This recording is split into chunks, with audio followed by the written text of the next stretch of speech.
Pediculosis capitis atau dikenal awam sebagai kutu rambut masih merupakan masalah kesehatan di dunia dengan prevalensi yang sangat beragam di tiap negara. Meski pediculosis capitis tidak berbahaya serta tidak menimbulkan penyakit, namun mudah menular dan menimbulkan rasa gatal yang sangat mengganggu kualitas hidup.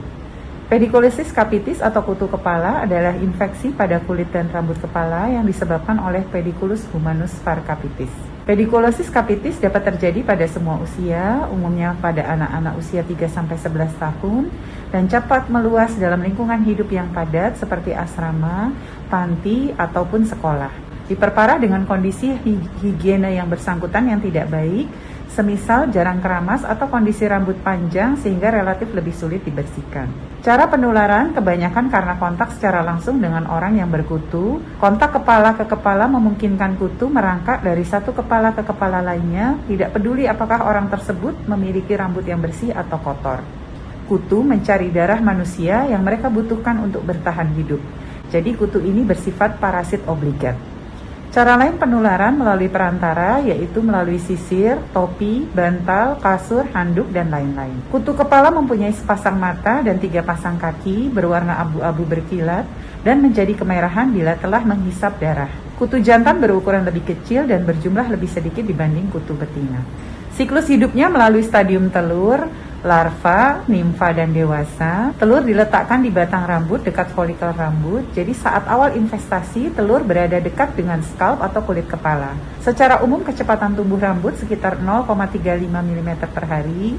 Sebagian ada yang lebih cepat atau lebih lambat pertumbuhannya. Jadi bila keberadaan telur di rambut 10 cm dari scalp atau kulit kepala, dapat diprediksi bahwa investasi kutu sudah ada paling tidak sejak 10 bulan yang lalu.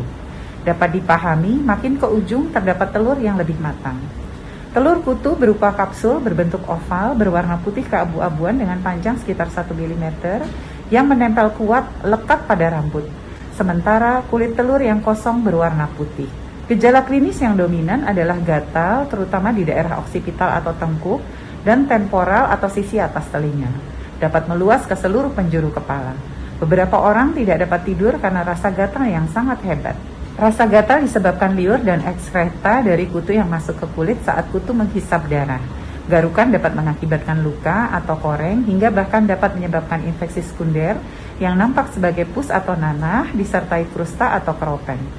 Pada infeksi yang berat, rambut bergumpal karena banyaknya pus atau nanah dan krusta atau keropeng atau plika pelonica, disertai pembesaran kelenjar getah bening regional di oksipital dan retroaurikular atau belakang telinga. Pada keadaan ini, kepala dapat berbau amis dan busuk, sangat tidak sedap. Pasien dapat mengalami demam. Pengobatan bertujuan memusnahkan kutu dan telur serta mengobati infeksi sekunder bila terjadi.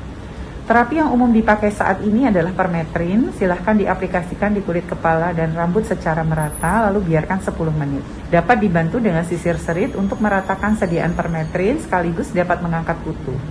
Permetrin bersifat pedikulosida, mematikan kutu namun tidak sepenuhnya ovisidal atau mematikan telur. Perlu diketahui bahwa masa inkubasi telur kutu adalah 6-10 hari.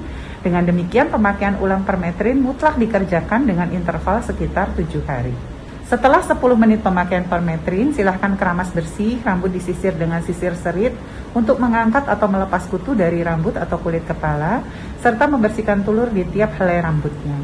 Semua properti pasien dibersihkan atau dicuci seperti topi, kerudung, sisir, pakaian, handuk, spray, sarung bantal, selimut, dan lain-lain. Sisir dapat diguyur air mendidih, biarkan direndam 10 menit. Aksesori rambut yang tidak dapat dicuci dimasukkan kantong plastik, disil, dan dibiarkan dalam freezer semalaman. Atau bisa dibiarkan dalam kantong begitu saja selama 2 minggu. Benda-benda yang dapat dicuci silahkan dicuci dengan deterjen seperti biasa dengan menggunakan air panas atau bisa dengan setrika saksama inci demi inci kainnya. Barang yang tidak dapat dicuci seperti bantal kursi dapat di hair dryer 20-30 menit. Furniture dan karpet dapat dilakukan vakum. Pencegahan penularan kembali adalah dengan menjaga kebersihan rambut dengan keramas 2-3 kali per minggu, rutin menyisir rambut, lalu berupaya menghindari kontak dengan penderita, serta tidak meminjam atau berbagi properti dengan penderita seperti topi, kerudung, sisir, jepit rambut, ikat rambut, bando, headset, shawl, pakaian, handuk, spray, bantal, selimut, dan lain-lain.